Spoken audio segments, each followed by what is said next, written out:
Good afternoon. Welcome, everyone, to Broadband Breakfast Live Online. My name is Drew Clark. I'm editor and publisher of Broadband Breakfast, and I am very excited to be joined by a panel of guests who will talk with me about smart cities. But before we go there, I just want to recap a couple of things that have gone on in the world of Better Broadband, Better Lives, our motto and our topics of coverage.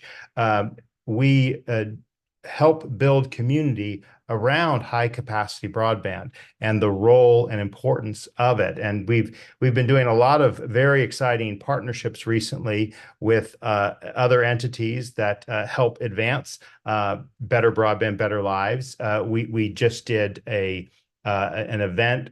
We participated in a live stream rally that Public Knowledge put together on the Affordable Connectivity Program. And just go to Broadband Breakfast and look at the top story right now on the rally yesterday, and you can watch Senator Welch of Vermont, two FCC commissioners, a White House National Economic Council official talking about the vital role of the Affordable Connectivity Program, which effectively ends or ended yesterday in full form.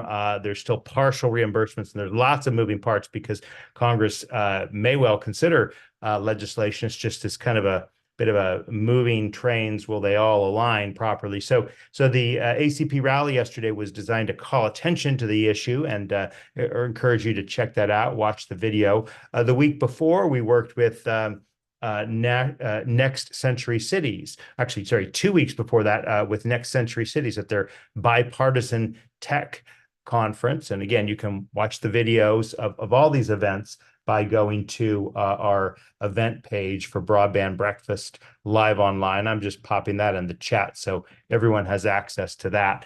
And then a week before that, we worked with sponsor NCTA, the Internet and Television Association, on a very, very interesting and exciting event that was focused on digital discrimination and rurality. It was called Achieving Internet for All, Addressing Discrimination and Rurality. And again, the video of that event is all available from links to this page.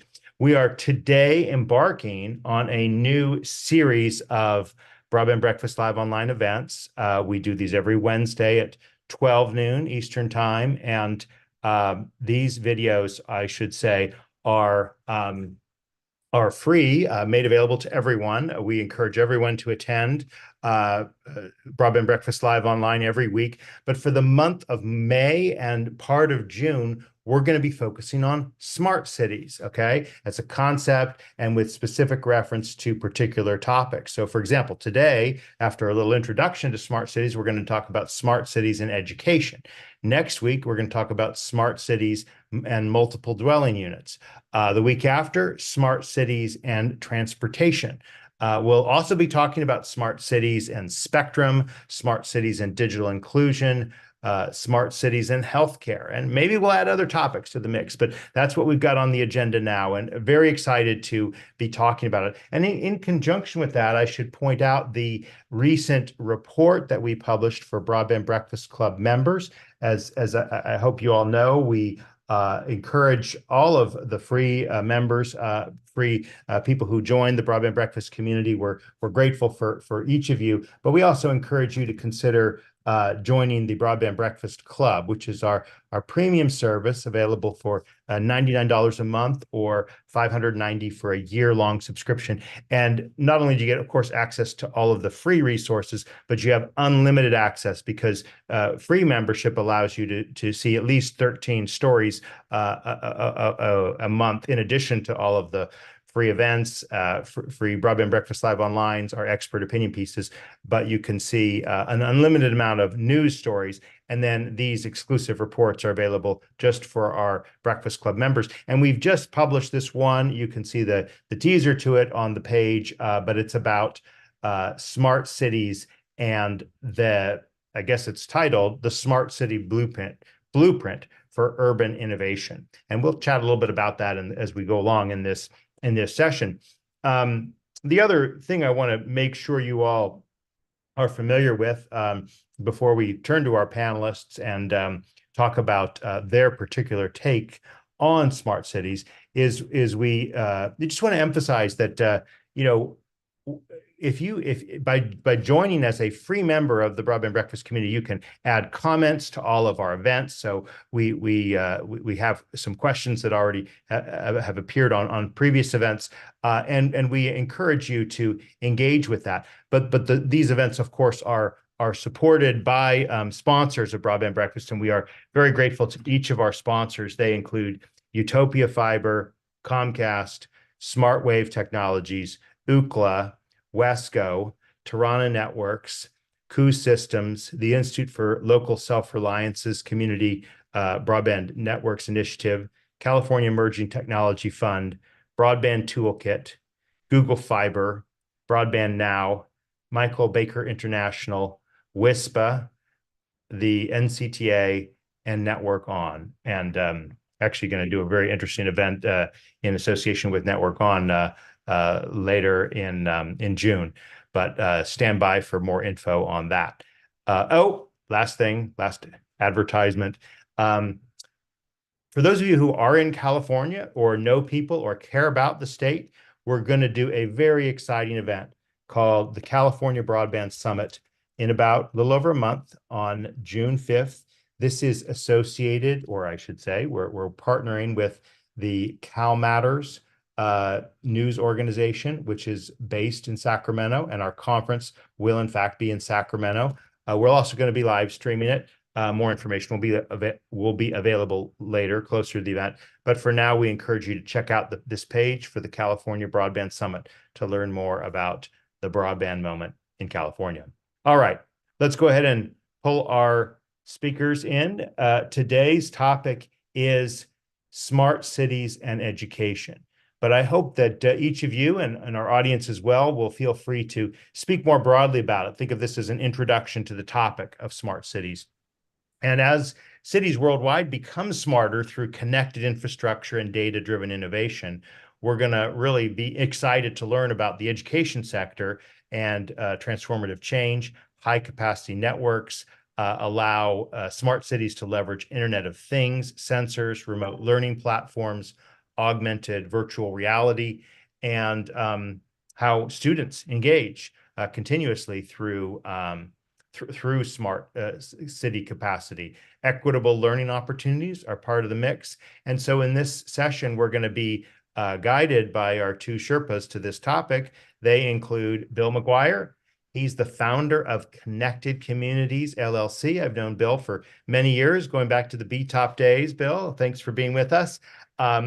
Bill's Connected Communities and himself are an advisor to local governments, nonprofit organizations, and technology companies.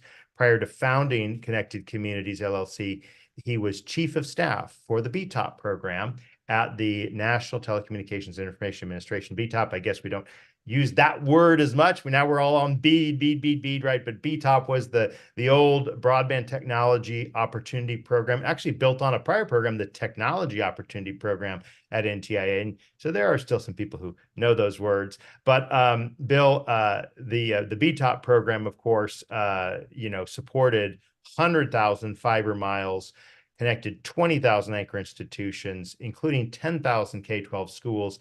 And he shares some of these perspectives in his blog posts on Medium, which we've linked to on the session description. Thanks for being with us, Bill. After we hear from Bill, we're going to hear from John Stile. John is the chief of technology, or I should say, the Chief Technology and Facilities Officer. So you're not only a CTO, you're a CTFO.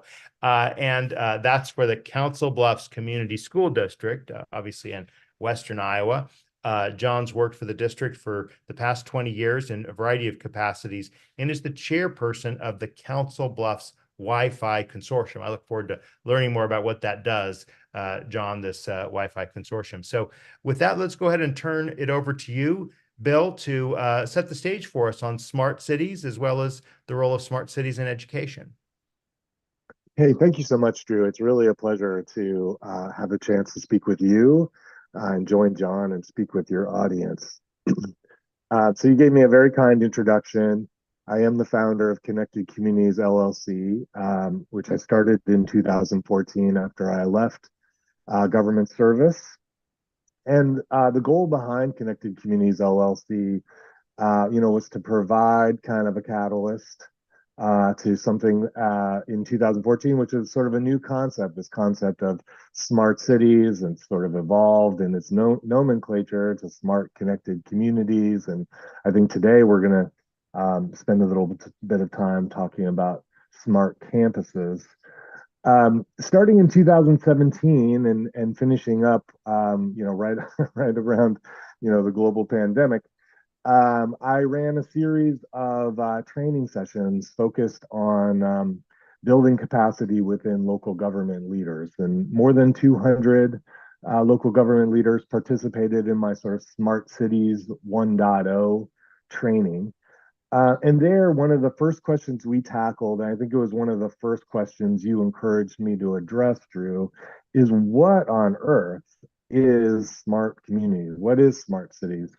Um, and I sort of punted a little bit, but what I always suggested at the time in that training, and I still maintain it now, is that smart cities, smart communities, smart and connected communities is not a destination. I'm not going to be able to point to you, is this, is Council Bluffs the smart, epicenter, or the illustration that we should all follow of the smart campus.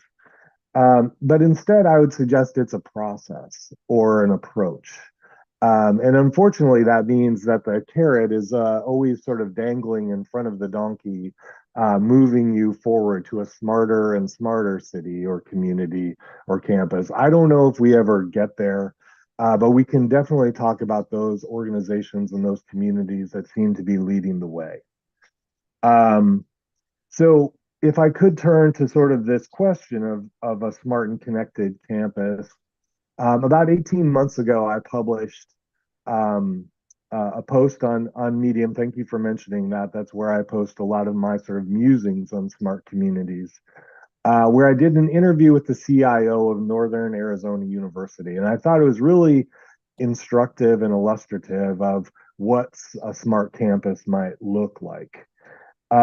He pointed out that the campus had just passed an updated plan, its Sustainable Smart Campus Plan in 2022. It was updating a plan that had been passed in 2010. Notably, the 2010 plan did not mention SMART even once. There was no reference to SMART. It really had no meaning. And in 2022, SMART's in the title. SMART is found throughout. It's on every single page of this plan. And we can ask John whether he agrees with this, but it's my contention that SMART is a really valuable term here in kind of allowing government leaders, in this case, university leaders, to speak to something about using advanced tools to enhance learning environments, to enhance livability, for good purposes. Um, so we're sort of taking the language that often sort of like rules the day of risk, and we're turning it on its side and talking about advantages and benefits and deliverables that enhance people's lives. And so I think ultimately that's going to be the strength. That's not to say that there are not risks associated with that, and I look forward to discussing some of those. But so Dr. Stephen Burrell from Northern Arizona University, I think highlights a number of key points here that I imagine will be of interest to our audience. So he points out that like IT and this sort of like technology tools, IT is a people business. So from his perspective, and John, I'll be interested to know if you agree, the most effective deployments of technology in his campus are being driven by faculty and students. The sort of technologies that help them do the things they want to do. And he considers his team at Northern Arizona University sort of like enabling or, in effect, convening the technology that's necessary to deliver on these goals that the faculty and the students have. So, for instance, he set up a LoRaWAN network, a long range wireless network throughout the campus that is sort of like the enabling technology to support some of those IoT sensors you mentioned, Drew, in your introduction, and that get a lot of shout out in the excellent broadband breakfast report on smart cities. He talks about mobile apps. That's something that is sort of like currency, particularly for the young. They expect to be able to interact with the communications opportunities and whatnot on their mobile device, and the app is how we do that in so many different parts of our lives. He also talks about some of the cool stuff that sort of like catches people's attention. They've got delivery robots that deliver late night snacks and deliver, other things that members of the NAU community want. But he says it's not for the late night snacks themselves. He points out that these delivery robots needed an excellent map of the campus in order to deliver that service. And that map becomes something like a digital twin, which then his team is using to enhance pedestrian safety, collecting data about pedestrian safety on the campus and making the campus more accessible to those who can benefit from technological advances that help make that campus more easily transversed. So a couple of other things he points out, and then I promise, John, I'll hand it over to you. Is he notes how important it is to have some folks who are kind of supporting these technologies, the IoT sensors, the mobile apps. At NAU, they have the luxurious position of having two full-time folks who are helping make sure these technologies that have been deployed at the request of the faculty and the students of NAU, that they're working well and that they continue to deliver the goals. So I think that is a maybe underappreciated point underlying some of this the promise of smart communities. I work with someone who's very active in the open source software community, and he's pointed out uh, open source software is free like puppies are free. You need to water them and walk them, and there's a lot of support that's needed. And I would suggest that similarly, smart communities and the underlying technologies need that kind of ongoing support. And any organizations that's looking to leverage them to the greatest degree should make sure they've got the resources needed to keep those things fresh and functioning so that the users can rely on them. So why don't I stop there, Drew? I know we've got a couple of other things we'll touch on, but I think that provides a nice overview of some of my initial thoughts about how we should be thinking about smart and connected communities in the campus environment. Absolutely. That's great, Bill, and thank you. Turning to you, John, tell us a little bit about your role in Council Bluffs and your thoughts on smart cities. Absolutely. Thank you, Drew. And Bill, I really appreciated listening to you as well. Just kind of a quick oversnap here is Council Bluffs is a city of about 68,000 folks. And we're a school district. Council Bluffs Schools is a school district of around 9,000 students. About 70%, 70% are considered a poverty level. So my role is as the chief technology primarily focus here. Is to kind of ensure that we have connectivity both at school and then also support the home as well. And so probably around 2011, 2012, our school district went one-to-one, 9 through 12. And then eventually by about 2013, 2014, we were one-to-one K through 12.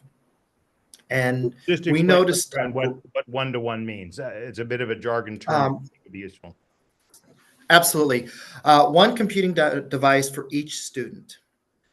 And so we noticed right away that at our high schools where we had Wi-Fi kind of bleeding out into the parking lot and things of that nature, 100% we would have students at about 4 a.m. showing up in our parking lots, all the way from probably about fourth, fifth graders, all the way up through seniors.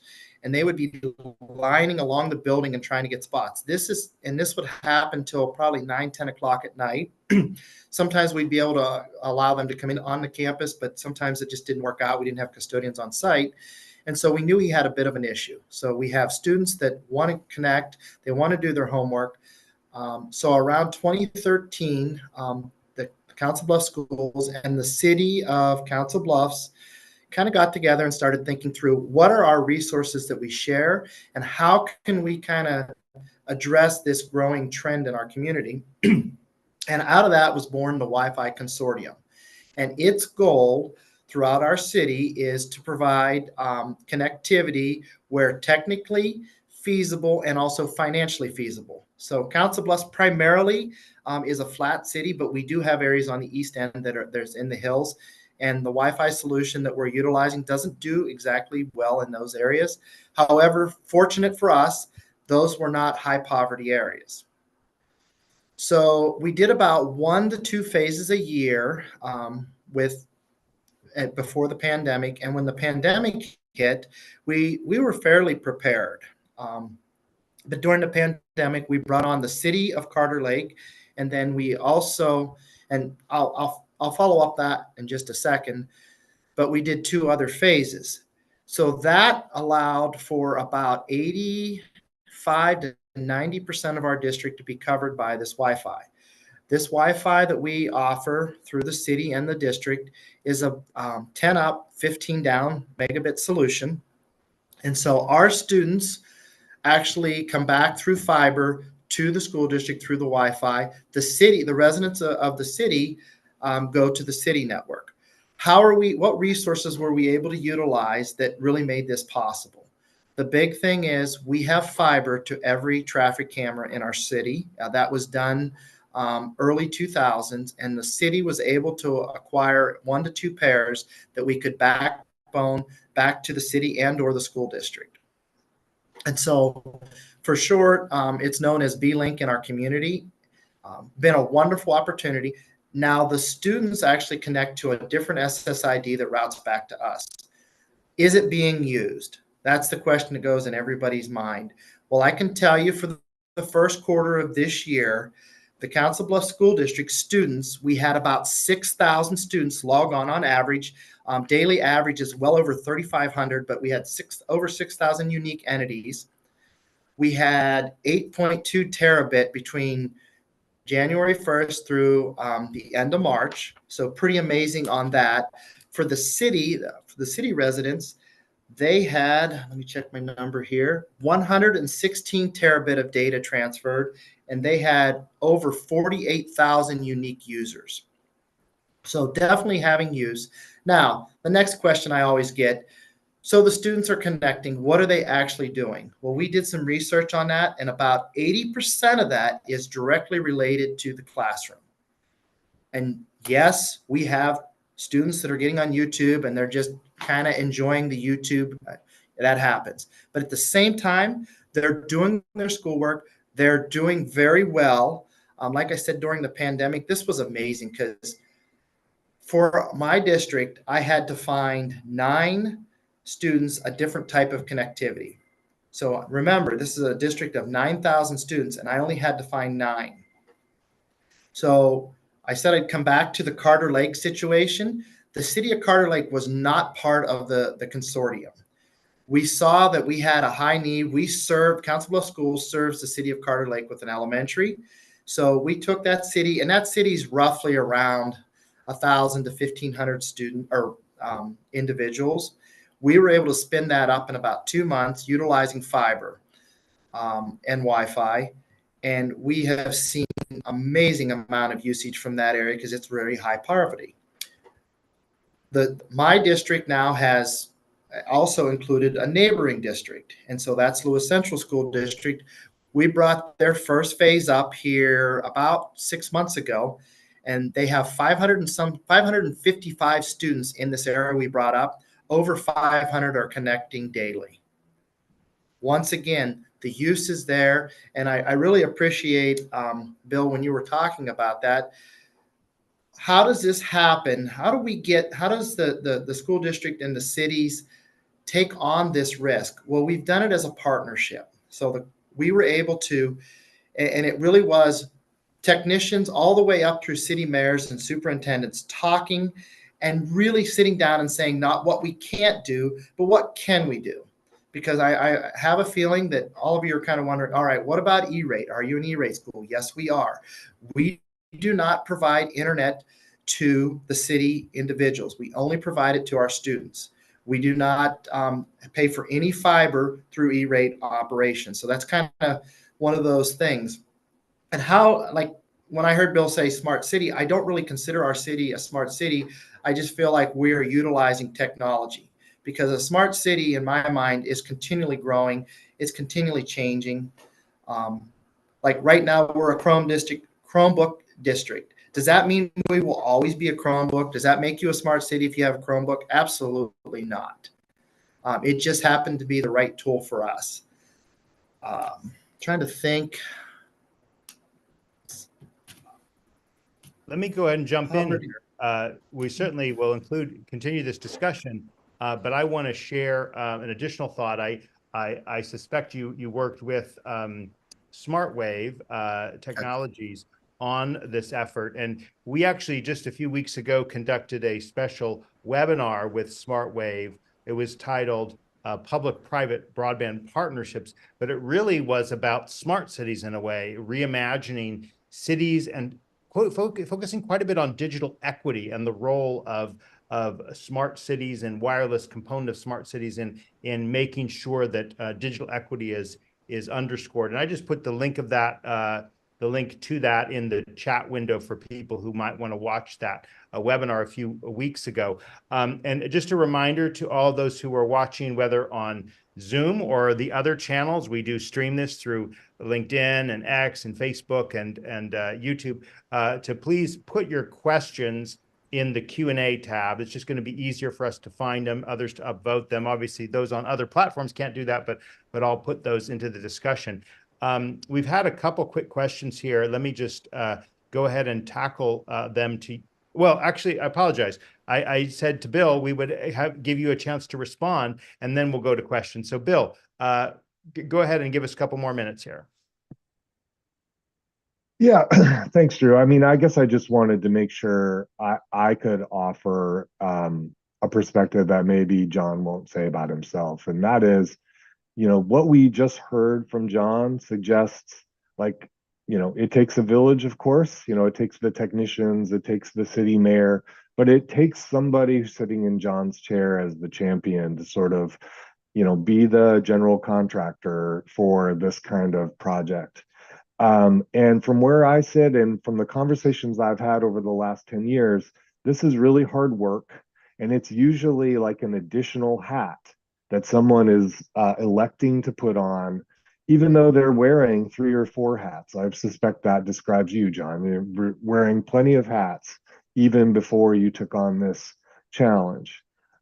So one of the ways that Connected Communities LLC is trying to sort of contribute something to the broader dialogue about this is to recognize there are a lot of Johns in the country that are taking advantage of connectivity assets and taking advantage of an interest that exists, among technicians and among mayors and others, among the leadership of these communities and organizations, to start doing something, to start making their communities better.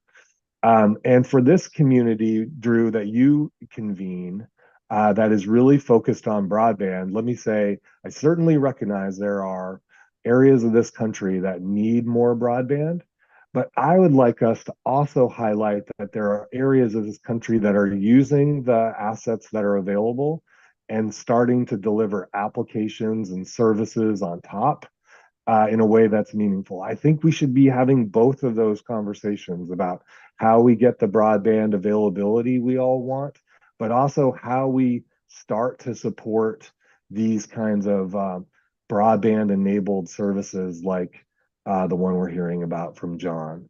And I think if I could offer my suggestion about how we do that, I think we need to make sure we're investing in the Johns, those champions in our organizations and communities that are willing to take this on, because it's hard work. No, great way to include that additional point there. So I want to start with some of the questions we've got, a number of great questions. And let's focus first for a moment on Council Bluffs. We have one here from Dan Smith saying, so Council Bluffs does not need the Affordable Connectivity Program. Could you address that question, John? Yeah, so that's a mixed bag, because right now we have been privately funded. We have had local community members, and then also Google has helped fund this project. However, as we need to replace equipment, we'd have to kind of think through how that gets funding. But as it sits right now, no, we don't. Well, very interesting, obviously, and just important for people to recognize that the Affordable Connectivity Program we spoke about in some ways is like on the Lifeline model, right? I mean, it's kind of like subsidies to the connectivity. The E-rate model is sort of subsidies to the educational institutions, and it sounds like you've been, an E-rate. You do use E-rate, correct? Absolutely, we use E-rate. Yeah. Another question here may veer us into more territory as well. Jack Belcher asks, how will Internet 2 define the vision of smart cities in education? Who would like to just address the role of Internet 2? Obviously, a little bit more higher ed, but maybe not. Could either of you speak to what Internet 2 is and how they will help smart cities in education?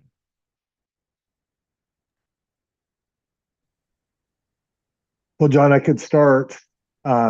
From where I sit, Internet 2 has played an incredibly important role in making sure that there's connectivity and collaboration among research institutions and institutions of higher learning. Internet 2 played an important role in delivering some of the objectives of the BTOP program, Drew, that you mentioned. I worked for. From where I sit now, 10 years after leaving government service, I sort of feel like any train that gets us there, any and all trains that get us there, so if Internet 2 is an important part of making sure that the connectivity we need in order to support those sort of broadband enabled services I was talking about are present and are present ubiquitously, then I'm all for it. I have to admit I don't know exactly their role in delivering that kind of like underlying connectivity, critical underlying connectivity, but given their history, I'm confident that they're doing the right thing. John, do you want to weigh in? Bill, absolutely right. I am. Sorry about that. I was going to absolutely agree with Bill on that. I am 100% anytime that we can.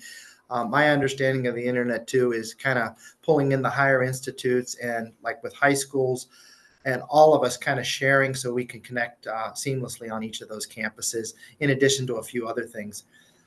So I'm 100% in that regard. And like I said, I think many tools to get to the common goal. Well, and I really enjoyed, what you shared with your presentation, so to speak, John. And if you have any additional links about what you've done, we'll put them on the page for this event, so everyone, whether you're watching via Zoom or other platforms, can access them. And I'll certainly put links there. But this question from Sean McLaughlin maybe can get us to some new terrain. He highlights, to authenticate users and manage networks, could EduRoam or a similar platform be extended to provide lifelong learners across the community with education services online? Interesting concept. And he adds, perhaps via libraries. I'd love both of your thoughts on explaining what EduRoam is and how that concept could tie into what you're doing in Council Bluffs or what you're doing with Connected Communities, Bill. Well, I'll have to admit that I need to educate myself more to understand that question. But I've written it down, and it may well be a place where I can blog on and discuss it further after this call. I'm not really in a position to respond. Well, and I know only that when I go to universities, there's an SSID that says EduRoam, and I assume it's because I've put my credentials in. Maybe Sean can update us a little more. John, do you have anything to add on EduRoam? Yeah, I kind of touched on that with the internet too. I was reading questions and confusing. So essentially, it allows you to seamlessly connect at these universities that participate in that. And as more and more high school students are attending universities at the same time they're attending the high school and or utilizing those libraries and institutions, it makes for a seamless transition and secure. Yeah, and the Wi-Fi's just been a little bit janky there, but I think what you said is building on I mean, like, talk just a minute or two more, John, about the authentication and the different systems you use. So you described how you have 6,000 uniques that are students. I think that was a day, or maybe that's a max, and 48,000 uniques among non-students. So could you just speak a little bit about the difference between the student network and the non-student network? So both sides are being managed by a kind of a ruckus backbone and a ruckus controller that allows us to essentially have multiple SSIDs, both shared and unshared. That and the other thing I kind of hadn't said is the Lewis Central School District now has a unique identifier that puts their traffic back to them. So we've got multiple here. But as far as how it's onboarded, we're using some onboarding technology. There's lots out there, and essentially for like our Chromebooks, we're giving them that information that automatically connects them. Now, for the community members, the onboarding process is they have to hit a splash page and kind of portal into the connectivity. Mm-hmm. What about privacy issues? Sean's also asked about those. Could you address privacy issues on, the system you're deploying? Yep, same thing. The controller is managing that, but we have isolation between each client. Bill, do you want to speak to some of the privacy and cybersecurity issues? I think you maybe referenced this a little bit earlier, but like, as you started to do these 200-person trainings, how did you kind of grow an appreciation of those issues set? Yeah, I mean, as the broadband breakfast report, highlights, like these conversations about how to move our campuses, our communities forward by using advanced technology tools, sort of enhances, or I don't know if enhances the right word, expands the surface area for cybersecurity concerns. So on the positive side, I think that means that we all need to engage early on the IT organization in our community, or in the organization that we're going to partner with, and identify whether we have resources or whether we need to work with a third party to bring those resources to to be part of our goal.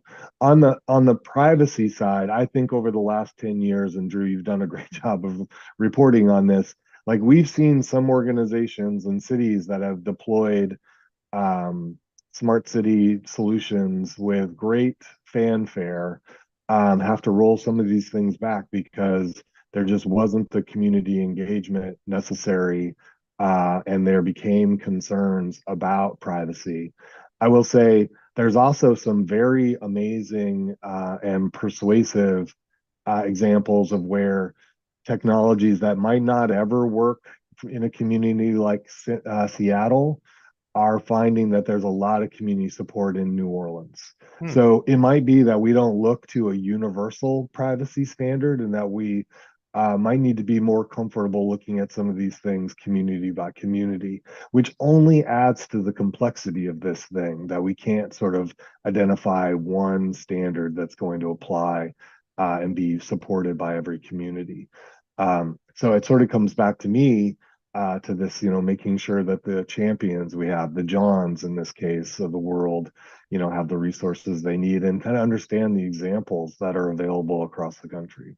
Well, and just speak a little bit more about that. Why is our privacy preferences, I guess is a fair way to say it, in New Orleans different from Seattle? Just because certain people are like, well, I'm not going to do this because of my concern about privacy. Is that basically what you're saying, Bill? Well, I do think in a community like Seattle, and I should say, I think I mean that to be illustrative. There might be different reactions to, say, the Seattle Police Department deploying cameras in communities.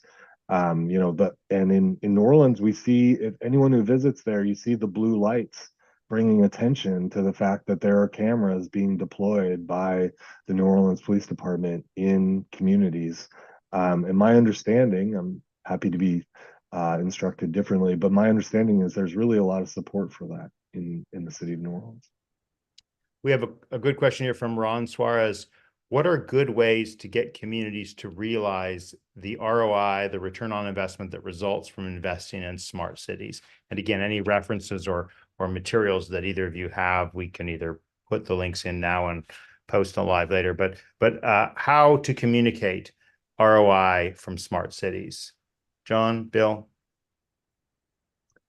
John, I'm happy to start, unless you want to dive in. Either or. Here's what I would say, and I'll let you kind of follow here, Bill. But what I would say is pretty predominant for us is this is a conversation that has to have a lot of your community members talking about, and then also we do events throughout our community kind of to educate. In addition to the events that are in the education or out in the community, we're doing these things in our schools, and our students, like a lot of our students that are now seniors, this has always been a way of their life. And so they're supportive of it. And I kind of reference back when you talk about the faculty, the students, the community, they're driving it. Like if I was to turn this off, or if the consortium was to go away, there would be such an outcry because of the use that there would be no way that we couldn't support this. I'll kind of kick it over to you, Bill, on that. I mean, I really appreciate the question. This is a really difficult one.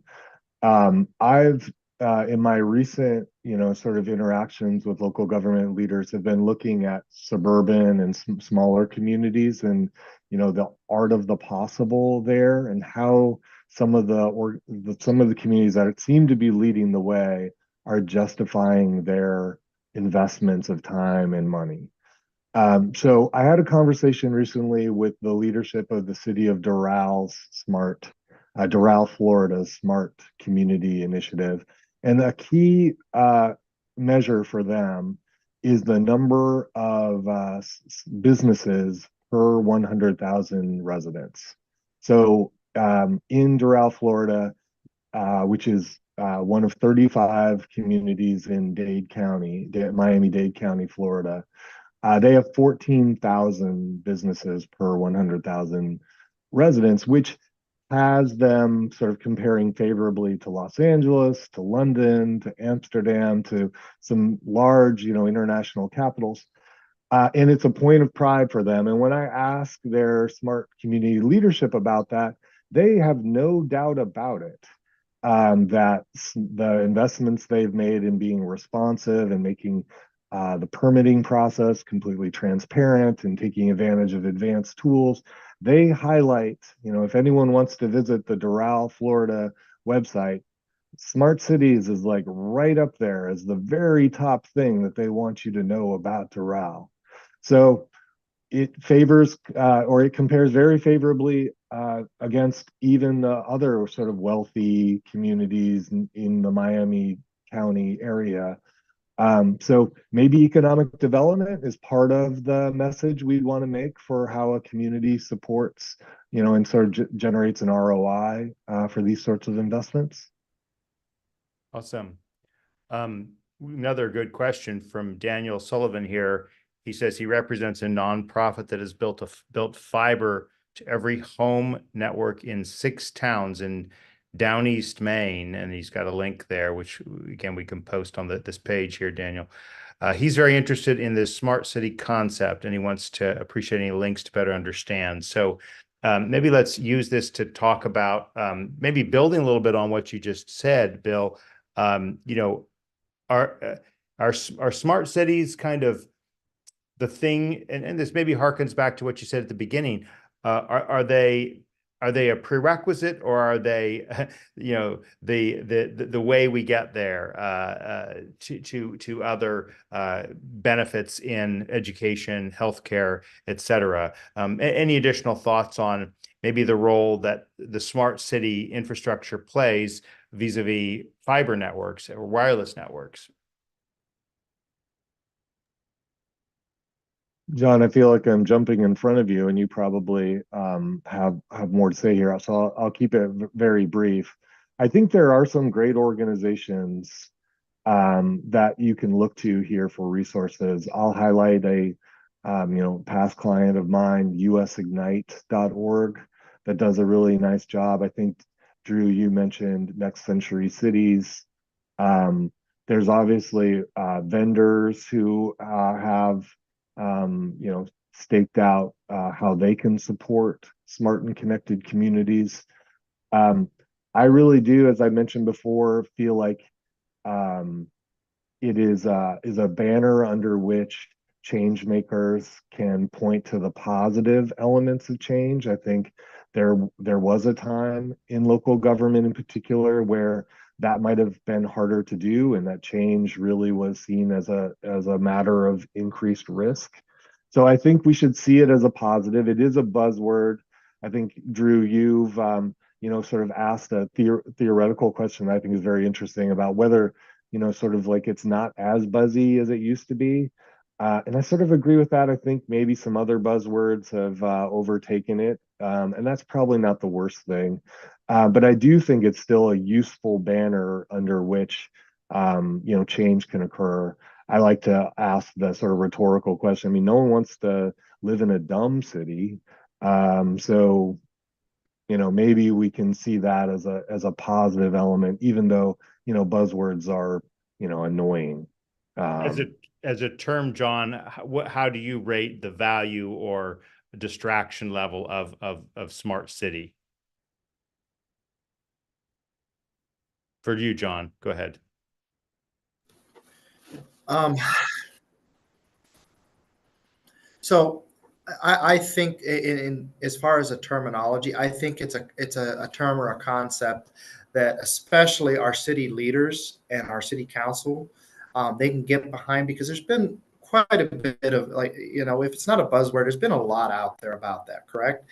And so for me, it's just a matter, as I kind of first alluded to, is getting all of those folks in the same room and kind of just laying out, like, what are your goals, like, as a city, like, whether it be, the simplest things, from like the traffic management, the onboarding of students, the ability for the health department to communicate in a timely manner, telehealth, all of those things that kind of just come with parts of that you don't really even think about when you know like we just had recently, we had severe storms, and one of the things is a lot of that communication was coming through the internet and the tracking. So for me, I think, having been a part of uh, Council Bluffs and the opportunity, I think it's just a matter of and staying relevant with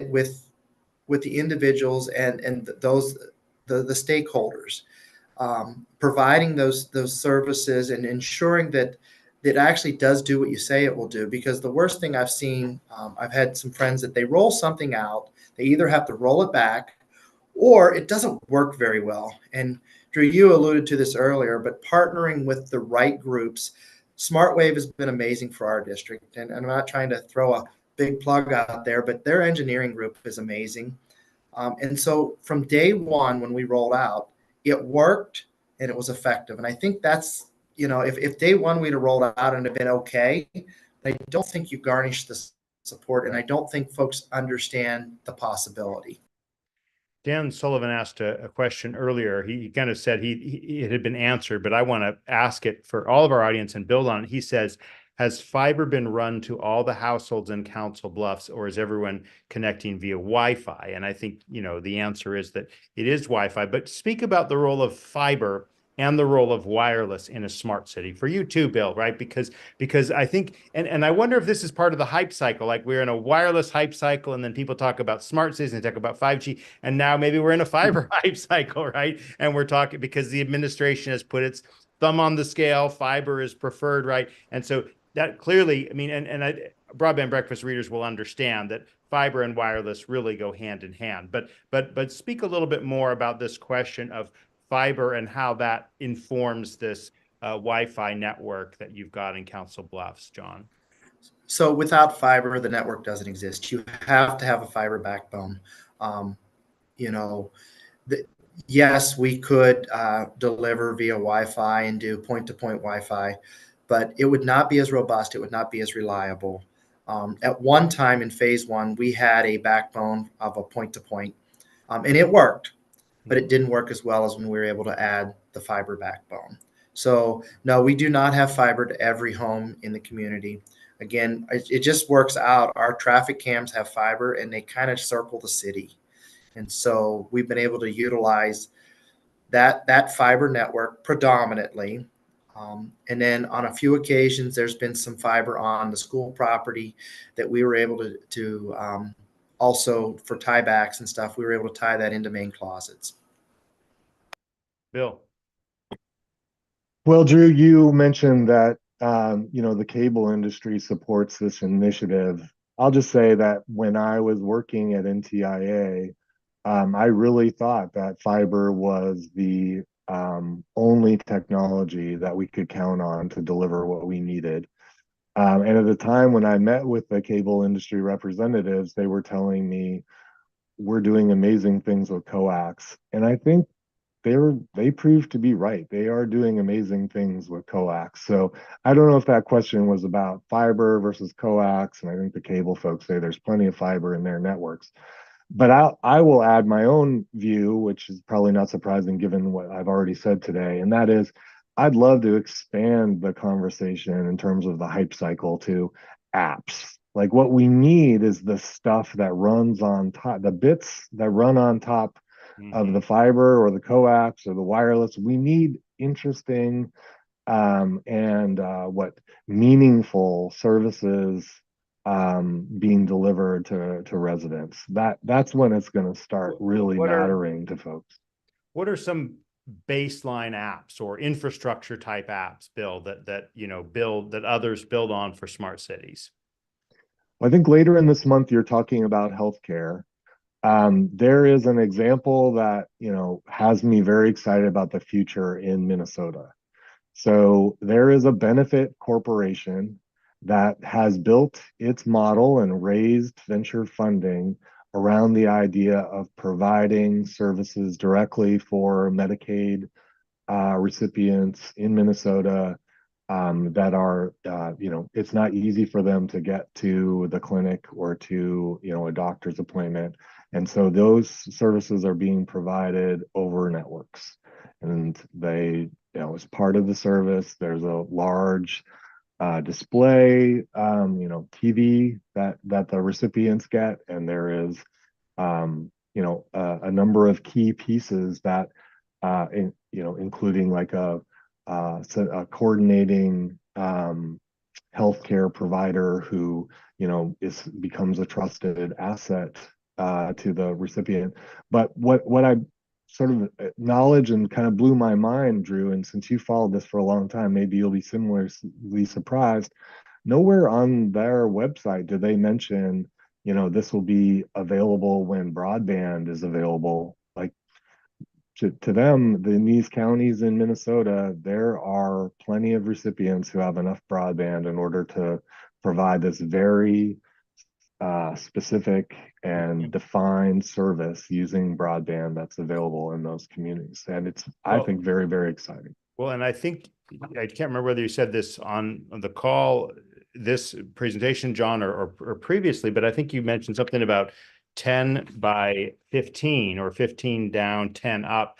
And, I do note, like here at Broadband Breakfast, we care a lot about broadband speeds and other factors. And so we've sort of pushed the idea that you should multiply the two numbers. So instead of thinking of 25 divided by 3, it should be 25 times 3 as the definition of unserved. And so you get like a score of 75 if you multiply. If you multiply 15 by 10, let me check, that's 150, right? That's twice as good, quote unquote, as 25 by 3. So could you just speak about that low download speed of 15, John, and why the 15 by 10 in some ways is adequate or good enough? Go ahead and unmute John there. Yeah. So, okay. First of all, I kind of want to give to the group, excuse me. My Chromebook is deciding to do an update, so my bandwidth is ironically awful here. It's trying to do a reboot as I'm trying, and that was on me. So I think that, Drew, I kind of heard part of the question, but I think what was the decision the question factor? Is 15 by 10, is that an adequate speed for a wireless network? It is for the use that we're doing here in Council Bluffs. And what I mean by that, all of our students, like we're using the Google Classroom. Obviously, we have things tied in with videos and all of those things. We have found that really works well with the Chromebook device. Now, for our folks in the city, I'm going to tell you, we see on the city side of that network, we actually see them playing Xbox Net. Now, I don't know what the experience is, but it's an avenue. And that also goes to how robust and how well the network was built to be able to sustain connections at that speed. So yes, that 100% meets our needs at this time. Now, down the road, I don't know where that will take us. I know Bill was mentioning apps. What I have seen is apps get more and more efficient each and every year. And so I think that also lends to finding that right bandwidth for your community. Mm-hmm. We have a number of well, I should say there's an additional question on internet exchange facilities to expand local functionality of smart city architecture, and I'll let you all take that question if you'd like. But let me give you a chance, each of you, Bill first, and then John, to say your thoughts on smart cities in general, and maybe just throw out a question or two that we should take as we go into each week. Because again, next week is smart cities and multiple dwelling units. Next week is smart cities and transportation. We're going to be doing smart cities and digital inclusion, smart cities and healthcare, smart cities and spectrum. My goodness, IoT, right? That's a huge component. So what questions would you like us to take to future episodes of Broadband Breakfast Live online? And any final thoughts, Bill, and then John? Yeah, thanks, Drew. I really appreciate the opportunity to, have this conversation with you, John and Drew, and speak to the Broadband Breakfast community. Yeah, so it's not going to be a huge surprise. Like my question that I'd love for you to bring, Drew, if you were willing, is it seems as though there is, new funding that will be available for digital capacity, and I think that that's often thought of as, it would be, organizations that drive broadband adoption. And I'm just wondering if it's suitable or appropriate to think about capacity building within local governments being available for this sort of funding source, because I really do think they're critical champions, and I think that should include, from my perspective, a lot of the community anchors institutions in addition to local governments. That's where we find a lot of the champions, the change makers that are driving these things forward. So I'd love for you to bring that question or comment into these conversations that go throughout the remainder of the month. Thanks. Any final thoughts for our audience, Bill, about your work in smart cities? No, I again appreciate the opportunity.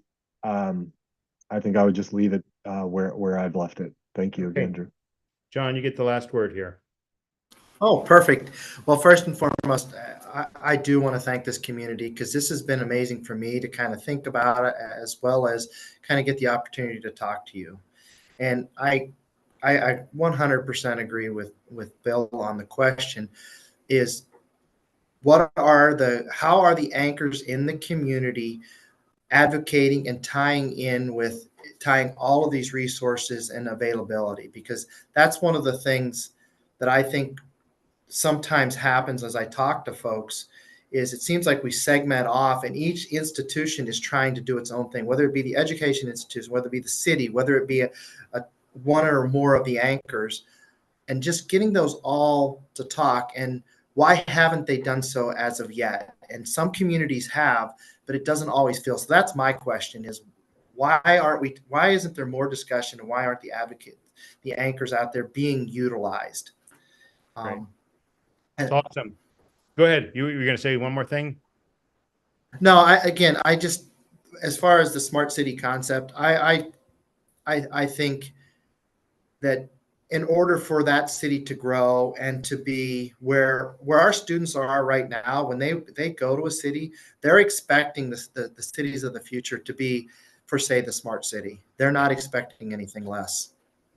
Well, wonderful words on which to end our discussion. We want to thank our panelists, John Stile, Bill McGuire. I'm Drew Clark with Broadband Breakfast, and I'll see you next Wednesday at 12 noon Eastern Time. Take care, everyone.